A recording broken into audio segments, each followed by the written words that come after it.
সূর্যটা যেন দেখা যাচ্ছে ডিমের কুসুম, মানে ডিমের কুসুম থেকে বিচ্ছুরিত লাল আভা, আর অথবা ঝলসানো লাল রুটি।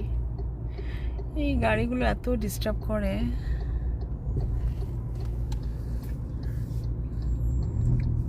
ফ্লাইওভারের উপরে এই বিল্ডিংগুলো, ওরা সারাক্ষণই নাইস ভিউ দেখতে পায় না? এটা তো হিলটন না অ্যাপার্টমেন্ট, তুমি তার অন্যদিকে তাকাতে পারবে না। দুসিদ থানি, ও আচ্ছা, দুসিদ থানির খাবার খুব মজা।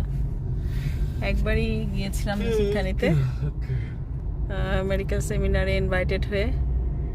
তো ওখানকার সেমিনারের পরে বাফেট লাঞ্চ ছিল, ওটা ডিনার না, বাফেট লাঞ্চ।